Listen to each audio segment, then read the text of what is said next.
Antes de leer Isaías capítulo 26, versículo 3, es muy importante que hagamos la siguiente reflexión. Am, Hemos hablado de cómo prevalecer, es decir, cómo perseverar y cómo caminar en victoria en un mundo que está en tinieblas. Y más allá de poner nuestros ojos en el caos y en el mundo de tinieblas, lo nombramos el hecho de dónde estamos para que seamos diligentes, cuidadosos y velemos, porque así nos enseña la palabra, que tenemos que velar y estar diligentemente atentos, pero no a las noticias y a las cosas que suceden en este mundo, sino más bien atentos nuestros ojos a Jesús. Ahora, ¿cómo es que podemos prevalecer? ¿Cómo es que podemos perseverar? ¿Cómo es que podemos caminar en victoria cuando el Señor Jesucristo nos equipó de tal manera, cuando Dios nos dio todas las promesas necesarias y con más abundancia de la que podríamos requerir? Dice la Escritura en Efesios capítulo 3, versículo 20, que Dios responde o Dios actúa o bendice de una manera más gloriosa y más grande de lo que podemos pedir o entender, de acuerdo al poder que opera en nosotros. Así es que Dios nos ha concedido todas las cosas, lo mejor que Él tiene. Cristo Jesús nos redimió de toda la maldición y nos estableció en un nuevo pacto de bendición total, en un nuevo pacto de gracia y de justicia, de poder, de sabiduría, de bienestar, de salvación, de vida abundante, de vida eterna. Así es que, entendiendo todo esto, ¿cómo es que podemos hacer nuestro y cada día vivir una vida plena y una vida llena de Dios? Una vida plena en Cristo, una vida abundante como la que Jesús nos proveyó, en donde en Cristo no hay dolor, no hay tristeza, no hay cansancio, no hay enfermedad, no hay escasez, no hay amargura, no hay tristeza, no hay luto, pero en Cristo se encuentran todas las bendiciones, en Cristo se encuentra toda la plenitud de la deidad. Dice la Escritura en Colosenses que en Cristo estamos completos. Así es que, ¿cómo poder vivir en la dimensión que la palabra describe, en la dimensión que de acuerdo a la palabra tú y yo ya estamos, en la bendición que la palabra describe que tú y yo ya tenemos, en la gloria que la palabra describe que tú y yo hemos recibido por gracia? ¿Cómo poder deleitarnos, gozarnos y vivir en la abundancia de gracia y en el regalo de su justicia? De hecho, Romanos 5:17 dice que por causa de Jesús, al recibir la abundancia de gracia y la abundancia del regalo de su justicia, Dios nos llamó a reinar en vida. Así es que, ¿cómo podemos permitir, cómo es que Dios trabaja, cómo es que Dios diseñó en su estrategia maravillosa que tú y yo permitamos que la gloria de Cristo se manifieste en lo que somos? No solo en nuestro hombre interior, que es nuestro espíritu, que fue creado en la justicia y santidad de la verdad, pero también en nuestra alma y en nuestro cuerpo y en nuestras acciones y en nuestro entorno. ¿Cómo es que al declarar somos totalmente perdonados podamos vivir de esa manera? ¿Cómo es que al declarar, y cuando me refiero al declarar, no solo nosotros, pero Dios lo declara y nosotros lo confirmamos declarándolo también, que somos altamente favorecidos? ¿Cómo vivir en esa dimensión? ¿Cómo al declarar que somos perfectamente justificados vivir de esa manera, como al declarar que somos grandemente bendecidos, poder gloriarnos y gozarnos y vivir en esa dimensión, cómo es que al declarar que somos profundamente amados, estar con esa seguridad y cómo es que al declarar que hemos sido grandemente bendecidos, manifestar toda la bendición que Dios ya nos concedió por gracia en Cristo Jesús para gloria de Dios y para que podamos cumplir nuestro propósito en esta vida. Así es que, ¿cómo poder hacer todo esto? Y bueno, meditando, recordando la palabra que Dios ha implantado en nuestros corazones. Es muy sencillo. El diseño de Dios es muy sencillo. El diseño de Dios es muy práctico. Pero a la vez, dice el apóstol, bueno, el escritor de Hebreos, muchos creemos que es el apóstol Pablo quien escribió Hebreos, pero dice el escritor de Hebreos que debemos esforzarnos para entrar en el reposo de Dios. ¿Y por qué habla de esforzarnos? Porque la tendencia humana es hacer obras, trabajar y hacer para lograr, afanarse, atribularse, cargarse, estresarse para conseguir.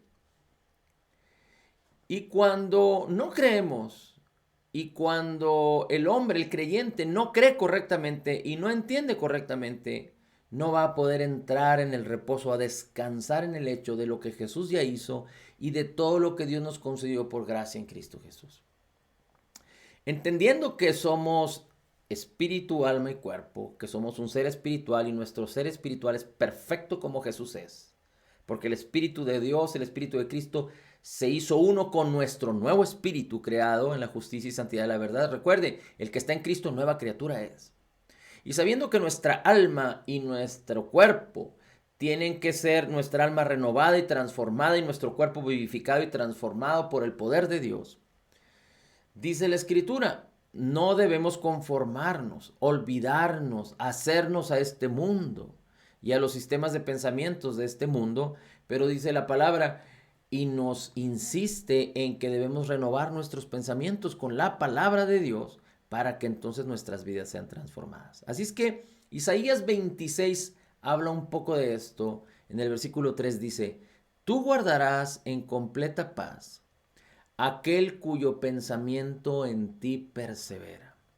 Tú guardarás en perfecta paz aquel cuyo pensamiento en ti persevera, porque en ti ha confiado. Así es que, ¿cómo es que podemos confiar en el Señor? ¿Cómo es que podemos disfrutar plena y completa paz?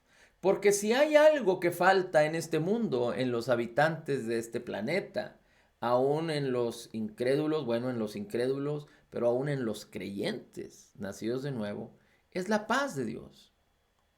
Es el poder de estar en control en nuestro interior, que aunque esté la adversidad y aunque estén los vientos fuertes y las lluvias fuertes, nosotros podamos estar en control, nosotros podamos estar en serenidad, en confianza. ¿Cómo es que la paz de Dios puede permanecer en nosotros de tal manera que nos guarde y que nos dé esa confianza o que nosotros podamos poner esa confianza en el Señor? Y el versículo 3 de Isaías 26 dice, aquel cuyo pensamiento en ti persevera. Aquel cuyo pensamiento en ti persevera. Es muy interesante recordar una escritura que dice que el soberbio, el impío, no considera a Dios y no tiene a Dios en sus pensamientos. El soberbio, el impío, es decir, el hombre pecador, soberbio, impío, dice, no considera a Dios y no tiene a Dios en sus pensamientos.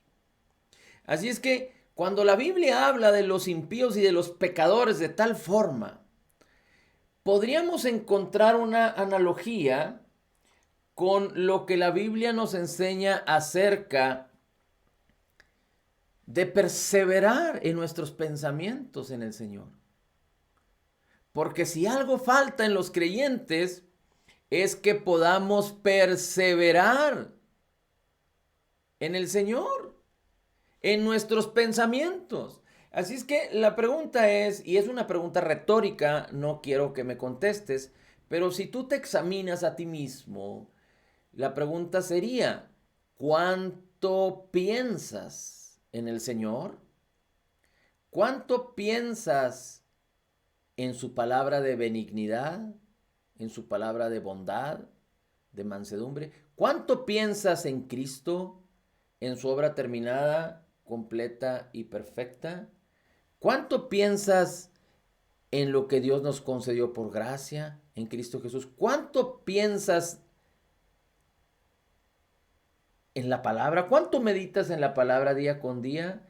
Que te hable de la bondad de la naturaleza de Dios, de la bendición que Dios es, de la persona divina y maravillosa de Jesús y de lo que Jesús hizo por nosotros en la cruz.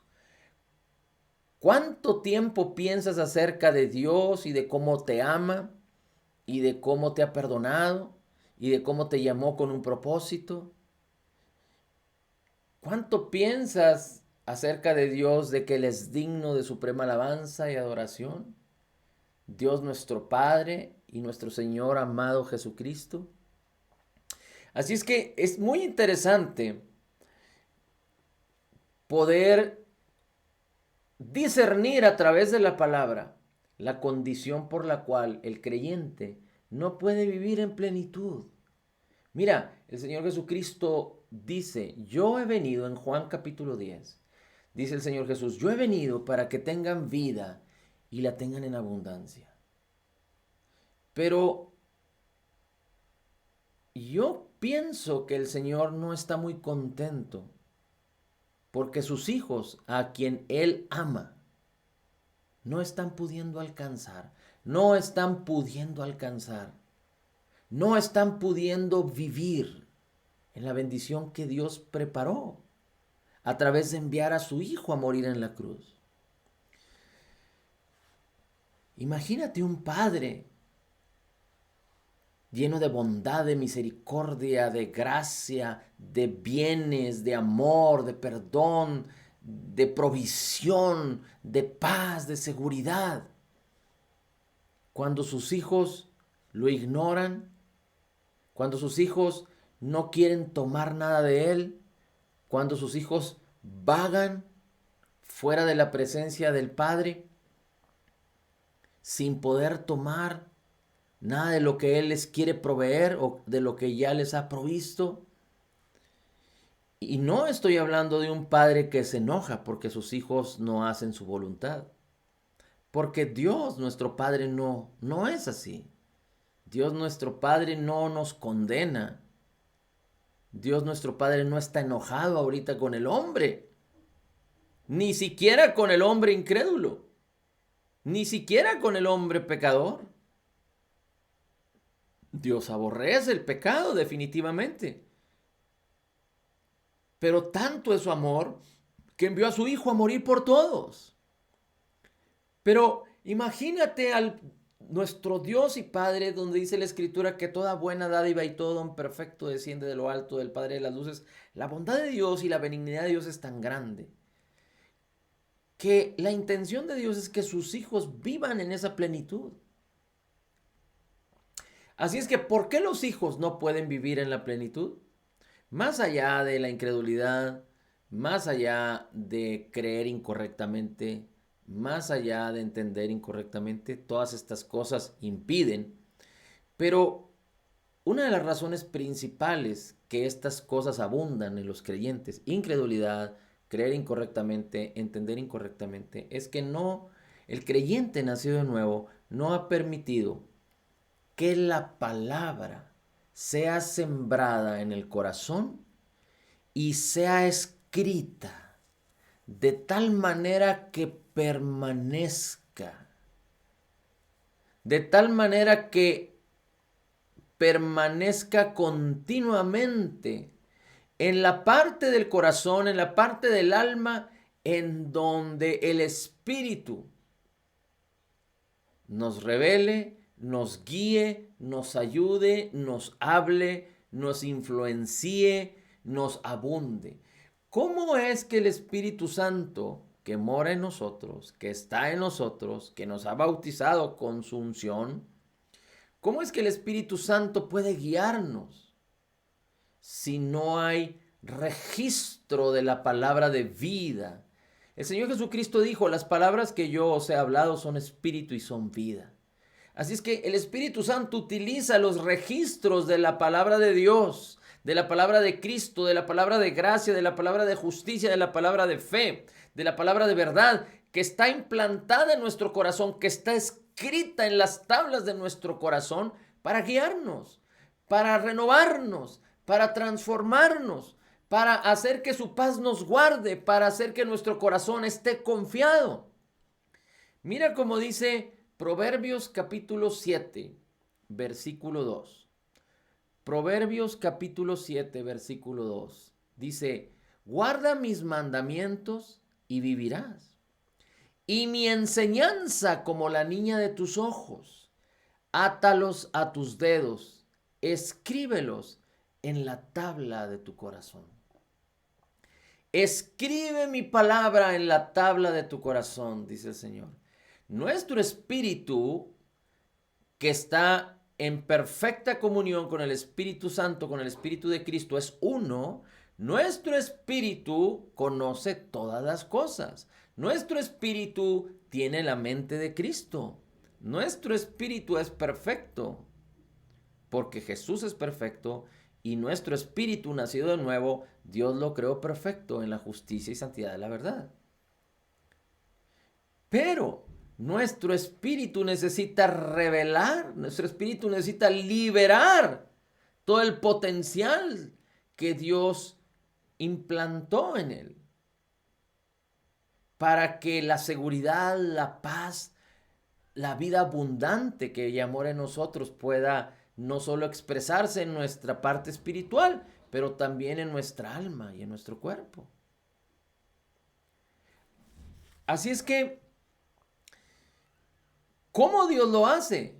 Cuando el hombre escribe la palabra en el corazón, en la parte del alma, en donde el espíritu puede tomarla, para que nuestras mentes no estén distraídas, nuestros ojos no estén distraídos, sino que estén puestos en Jesús. Y nuestras mentes puestas en las cosas del Espíritu, que es puestas en las cosas de la palabra. Entonces, renovadas nuestras mentes, nuestras vidas serán transformadas. Dice entonces el Proverbio 7, tú guarda mis mandamientos y vivirás. Escríbelos en la tabla de tu corazón. Ahora, ¿cómo escribimos la palabra en la tabla de nuestro corazón? Sabemos que la palabra es tipo de la semilla, que tiene poder, que germina, que fue creada para dar fruto, según su especie. Y la palabra es viva y eficaz, así es que si podemos considerar la palabra como una semilla viva y eficaz, debe ser sembrada en el corazón para producir vida y poder, y que cause éxito y bienaventuranza en la vida del creyente, en la vida de todo el hombre que reciba la palabra y que permita que la palabra fructifique. Así es que un tipo de escribir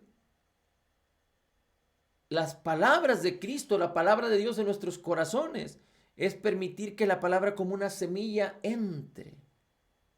Y que esa semilla sea guardada, protegida, regada. Y tiene el poder, es viva y eficaz para producir fruto. Isaías 55:11 dice la escritura que la palabra Dios la envía y que causa el propósito para el cual Dios la envió. Pero la palabra, para que produzca ese fruto, tiene que estar sembrada en la tierra y en buena tierra. Pero mira cómo dice Romanos 10. Romanos capítulo 10, versículo 10. Romanos capítulo 10, versículo 17. Porque con el corazón se cree para justicia, y con la boca se confiesa para salvación. Con el corazón se cree para justicia y con la boca se confiesa para salvación. Y el 17 dice, así que la fe es por el oír y el oír por la palabra de Dios. Así que la fe es por el oír y el oír por la palabra de Dios. Recuerda que la fe es el puente que permite que lo que hay en nuestro espíritu manifieste su gloria y su poder, la gloria de Cristo en nuestra alma, en nuestro cuerpo y en nuestras acciones. Así es que la fe es por el oír, pero en el versículo 10 dice que con el corazón se cree y con la boca se confiesa. Así es que, ¿cómo es que podemos oír la palabra cuando la palabra es hablada? Cuando la palabra es hablada, se escucha. Pero en términos prácticos, ¿cuál es la manera en la que permitimos que la palabra sea escrita en nuestros corazones? Primero, necesitamos tener la palabra y leer la palabra, declarar la palabra, conocer la palabra, entender la palabra, declarar la palabra, ponerla en nuestros ojos, ponerla en nuestra boca, ponerla en nuestros oídos. Y en la medida en la que nosotros lo hacemos, el Espíritu Santo nos ayuda para que la palabra empiece a ser escrita, escrita, escrita, escrita. Porque tú y yo fuimos llamados a tener comunión con Dios. Fuimos llamados a tener una relación personal con Cristo. Dice el apóstol Pablo a los Corintios que el amor de Dios, del Padre, la gracia de nuestro Señor Jesucristo y la coinonía o la comunión del Espíritu Santo sea con todos ustedes. Y la comunión o la coinonía tiene que ver con la relación, la intimidad, la asociación, la ayuda.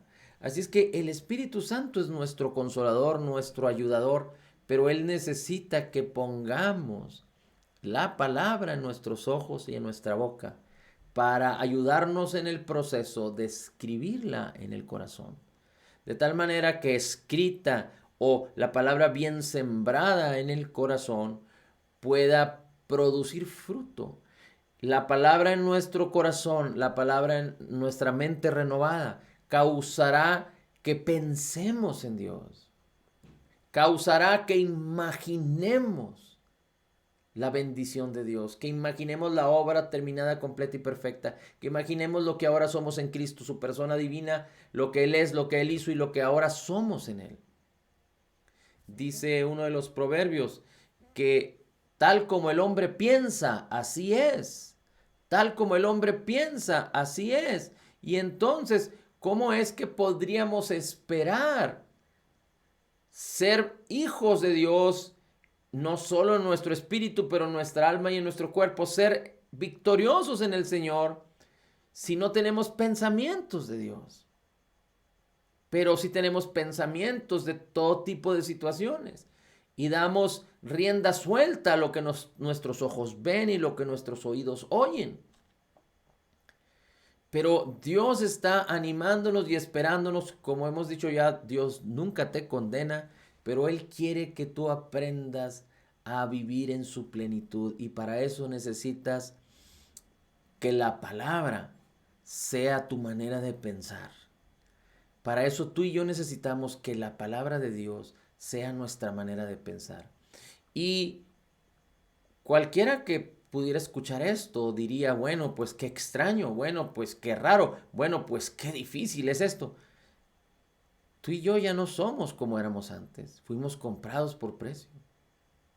¿Cómo podríamos conocer a un Dios y experimentar todo lo que Dios nos ha galardonado y todo lo que Dios nos ha concedido por gracia? Sin pensar en Él, sin pensar en su testamento, sin pensar en lo que Él nos concedió. Recuerda, Él nos dio su Espíritu Santo para que sepamos todo lo que Dios nos ha concedido. Así es que todo lo que este mundo piensa y dice tiene que ver con locura. Porque el hombre natural no puede entender las cosas de Dios, porque las cosas de Dios se tienen que discernir espiritualmente. Pero los anuncios de la televisión sí te pueden llegar a tu mente 10,000 veces al día. Pero las invitaciones a que hagas una cosa y a que hagas otra te pueden llegar 10,000 veces al día. Pero que tú pienses en la maldad, que pienses en cuántos cuántos fueron asesinados el día de hoy, cuánto cayó las finanzas, la problemática de este mundo, te lo pueden estar contando una y otra vez y para el mundo está bien. Pero eso es fijar nuestra mente en la calamidad y en la desesperanza. Y si nosotros llenamos nuestras mentes y nuestros corazones de eso, dice Proverbios, así como piensa el hombre, así es él. Así es que a nosotros nos conviene porque Dios nos ama y nunca dejará de hacerlo. ¿Cómo podemos vivir? Dice la Escritura, el que está en Cristo, bueno, dice, no hay ninguna condenación para el que está en Cristo Jesús, para el que no anda en la carne, sino en el Espíritu. ¿Por qué? Porque si tus pensamientos están en la carne, tú vas a dudar de la naturaleza de Dios, que es bondad, amor. Romanos 8 dice que Dios nunca te dejará de amar. Su amor nunca dejará de ser, dice la Escritura en Corintios capítulo 13. Así es que, ¿cómo podemos atesorar, apropiarnos y permitir que la fe en la cual como justos en el reino de Dios, como justos, justificados por la justicia de Cristo, cómo podemos permitir que la fe como justos pueda manifestarse, pueda comunicarse, pueda expresar la bendición espiritual en un mundo natural? Si no pensamos en el Señor, si no tenemos nuestros pensamientos en la palabra, si no tenemos la palabra escrita en nuestros corazones. Lucas 24:32. Ya dijimos que el Señor Jesucristo dice, las palabras que yo os he hablado son espíritu y son vida. Pero fíjate cómo dice Lucas capítulo 24, versículo 32. Porque es una experiencia cuando el Señor Jesucristo resucitó y tuvo un encuentro con aquellos discípulos que iban camino a una aldea. Y el Señor Jesucristo se acercó con ellos y ellos empezaron a hablarle acerca de las cosas que habían acontecido. Es decir, lo que estos discípulos sabían es que habían crucificado a Jesús y lo habían sepultado y ya habían pasado 3 días. Y entonces Jesús les dice desde Moisés y los profetas acerca de lo que había de suceder y cómo el Cristo tenía que resucitar. Y ellos no podían saber, no sabían, no entendían que Jesús era el que iba con ellos. Pero cuando llegaron a la aldea y se sentaron a la mesa y que le pidieron al Señor Jesús que estuviera con ellos y Jesús tomó el pan y lo partió, dice la Escritura que los ojos de estos discípulos fueron abiertos y Jesús desapareció de entre ellos. Jesús ya estaba resucitado. Y dice el versículo 32 de Lucas 24, y se dijeron el uno al otro, ¿no ardía nuestro corazón dentro de nosotros mientras nos hablaba en el camino, cuando nos abría las Escrituras? ¿No ardía nuestro corazón dentro de nosotros? Así es que la palabra de Cristo, Cristo les estaba hablando la palabra acerca de Él. Les abrió las Escrituras, dice la palabra ahí en Lucas 24, que desde Moisés hasta los profetas les declaró acerca de Él. Y dicen ellos, ¿no ardía nuestro corazón mientras nos hablaba en el camino cuando nos abría las Escrituras? Y ese es el propósito, que tu corazón y mi corazón sean atrapados por la palabra del Señor. Como el apóstol Pablo decía, el amor de Cristo me constriñe, me aprieta, no me deja ir, me tiene cautivo. El propósito es que la palabra, que es la que nos revela a Cristo, nosotros no podemos tener una comunión y un conocimiento de Dios y una relación personal con el Padre, con el Hijo y con el Espíritu Santo si no conocemos la palabra. La palabra es la que nos revela al Padre, es la que nos revela a Jesús, su persona divina, su obra terminada, su propósito, su llamamiento, sus riquezas en gloria en Cristo Jesús. Es la que nos revela su Espíritu Santo, la obra del Espíritu Santo. Y dice la Escritura que el Espíritu nos guía en toda la verdad. Ese es su propósito. Él quiere hacerlo de una manera continua. Pero si la palabra de verdad no mora en nosotros, ¿cómo nos podría guiar en esa verdad? Así es que el propósito de Dios, el propósito de Cristo, el interés del Espíritu Santo es que la palabra de Cristo esté morando de una manera tan poderosa en nuestros corazones de nuestras mentes y nuestros corazones, que esté escrita en las tablas de nuestro corazón, de tal manera que Él empiece a hablarla, a recordarla, a guiarla dentro de nosotros y que se enardezca nuestro corazón, se avive y que entonces podamos disfrutar la paz, la seguridad y cada una de las condiciones de gracia, de justicia, de verdad, de bendición, de poder, de reino que Dios preparó para nosotros para caminar en ellas. Dice la Escritura que Él preparó grandes y preciosas obras. Somos hechura suya, creados en Cristo Jesús para tomar, apropiarnos y caminar en las maravillosas y preciosas obras que Dios preparó de antemano. Él preparó, no nosotros. Mira, en el Salmo 91, que lo hemos compartido mil y una veces, y la idea no es declararlo solo por declararlo, sino permitir que así como muchas escrituras, el Salmo 91, como muchos otros salmos, pueda ser escrito en las tablas de nuestro corazón y que podamos vivir el Salmo 91. Y terminamos con esto, dice, el que habita al abrigo del Altísimo. Habitar, la palabra en el hebreo, tiene que ver en uno de sus significados con estar sentado. Habitar es estar sentado. Otra de las definiciones es tener un lugar fijo. Habitar es estar en un lugar fijo. Así es que el Salmo 91 habla de una permanencia, de una permanente presencia de Dios en nosotros y de nosotros en Dios. ¿Cómo es que Dios puede permanecer en nosotros? Pues Él envió a su Espíritu. Y dice la Escritura, nunca te dejaré, nunca te abandonaré. Juan 14 dice, yo rogaré al Padre para que envíe otro consolador para que esté con ustedes para siempre. Dios hizo que el Espíritu de Cristo se hiciera uno con nosotros, así es que nunca nos dejará, nunca nos abandonará. Él lo habló, Él sostiene todas las cosas con la palabra de su poder y Él es fiel a lo que prometió, nunca nos dejará. Si tú eres un creyente nacido de nuevo, Dios nunca te dejará. Pero ¿cómo es que tú puedes estar en su presencia? Porque Él te llamó a que tú estés en su presencia de manera continua.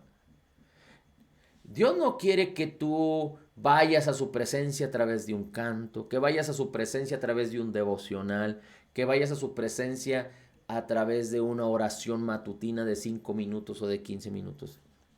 Esto es un error doctrinal. Dios quiere que tú y yo estemos de continuo en su presencia. Él está de continuo con nosotros. ¿Cómo es que nosotros no podemos estar de continuo con Él? Necesitamos entenderlo y creerlo. ¿Y cómo es que vamos a estar de continuo con Él? En nuestros pensamientos, poniendo la mente en las cosas del Espíritu con nuestro corazón, poniendo nuestro corazón para que la palabra que nos revela a Dios, que nos revela a Jesús, que nos revela al Padre, el amor del Padre, la gracia del Padre, la luz del Padre, la bendición del Padre, del Hijo y del Espíritu Santo, que la palabra se escriba en las tablas de nuestro corazón. Recuerda que en Juan capítulo 14 el Señor Jesús dijo, si me veis a mí, han visto al Padre, porque yo soy en el Padre y el Padre es en mí. Nadie puede ir al Padre si no es a través de mí, dice el Señor Jesucristo. Y Jesús es la palabra, y la palabra es Jesús. Así es que la palabra nos revela a Jesús, Jesús nos revela al Padre, la palabra nos revela al Padre. Así es que ¿cómo podemos estar en su presencia? Nuestras mentes deben de estar en sus pensamientos, nuestro corazón debe estar en sus pensamientos, en su palabra, de manera continua. Pero por falta de ejercicio y de entendimiento, el creyente, porque no entiende estas cosas, se pierde la bendición de que Dios nunca nos dejará y está de manera continua en nosotros. Por eso el salmista dice, de continuo te alabaré, de continuo, de una manera continua. Por eso la fe es continua, porque la gracia a favor tuyo es continua, la justicia a favor tuyo es continua, la presencia de Dios a favor tuyo es continua. Así es que, dice el salmista, de continuo estará la alabanza en mi boca. Es el deseo de corazón que tú y yo vivamos de continuo. Y si nos ejercitamos y empezamos a hacerlo, las cosas van a cambiar rotundamente. Ya no será tu esfuerzo, ya no será tu animación que de repente puede estar arriba y después de repente puede estar abajo, sino será el Espíritu de Dios manifestando su gloria, su poder en tu vida. Así es que el que habita el abrigo del Altísimo, el Salmo 91 no es que en ocasiones tú lo hagas, como si vivieras en una casa y nunca estuvieras en ella, y visitaras tu casa solo para tomar un baño o solo para cambiarte. Pero el que habita es tener un lugar fijo y estar sentado al abrigo del Altísimo, porque Él mora en nosotros. Dice, morará el que habita el abrigo del Altísimo. Como Él mora en nosotros, dice, nosotros moraremos bajo la sombra del Omnipotente. Es tan importante la imaginación, pero la imaginación es concebir la palabra de Cristo en su esplendor en nuestras vidas. No imaginarnos como fantasía o con sistemas de pensamientos de este mundo. No, no, no, no, no. Sino poder imaginar a lo que la palabra dice, porque dice, morará bajo la sombra del Omnipotente. Y te recuerdo que los estudiosos de los lenguajes dicen que el hebreo solo habla del presente y del pasado, no habla del futuro. Aún las cosas futuras se expresan en presente y en pasado. En otras palabras dice, el que habita al abrigo del Altísimo mora de manera continua bajo la sombra del Omnipotente. Porque dice, ha puesto al Señor, que es mi esperanza, al Altísimo por tu habitación. El versículo 9 dice, porque has puesto al Señor, que es mi esperanza, al Altísimo por tu habitación. No para visitar de vez en cuando, sino para permanecer de manera continua en su habitación. Y esto es algo muy maravilloso porque si nosotros podemos comprender, entender y creer correctamente acerca de cómo Dios nos llama a estar de manera continua en su presencia. El justo vivirá por fe y para fe. La fe es espiritual y la fe tiene que ver con mantenernos conectados en la presencia de Dios de manera continua. Dios nos ha llamado a estar en su presencia de manera continua. El profeta Eliseo decía, vive el Señor en cuya presencia estoy. El profeta Eliseo, tal parece que con sus declaraciones, él decía, de continuo estoy en presencia del Señor. Y tú eres un hijo al que tienes acceso. Dios mora en ti. No hay ningún obstáculo. No necesitas ningún intermediario. Cristo es el mediador. Cristo es tu Padre eterno. Cristo es tu esperanza de gloria. Es tu sabiduría, tu justificación, tu santificación. Cristo es la plenitud de la deidad. Y Dios nos ha llamado a caminar en su presencia de manera continua. Vamos a terminar aquí, vamos a estar compartiendo más de esto en los próximos días, porque es muy importante que no solo lo conozcamos, pero que lo entendamos y que lo ejercitemos para beneficio tuyo, de los tuyos y de la obra del Señor, a la cual tú y yo fuimos llamados en este tiempo, en el nombre de Jesús. Padre, gracias por tu presencia de manera continua. Gracias, Señor, porque en ti, en Cristo Jesús, somos totalmente perdonados, perfectamente justificados, altamente favorecidos, profundamente amados, grandemente bendecidos, más que vencedores en Cristo Jesús. Como Jesús es, así somos nosotros en este mundo. Somos la justicia de Dios en Cristo Jesús, morando bajo el abrigo del Altísimo, a la sombra del Omnipotente. habitando al abrigo del Altísimo, morando bajo la sombra del Omnipotente. Tú, Señor, eres nuestra esperanza. Gracias, Señor, porque te hemos puesto como nuestra habitación. En el nombre de Jesús, creemos que nunca nos dejarás y nunca nos abandonarás. Amén, amén y amén. Aleluya.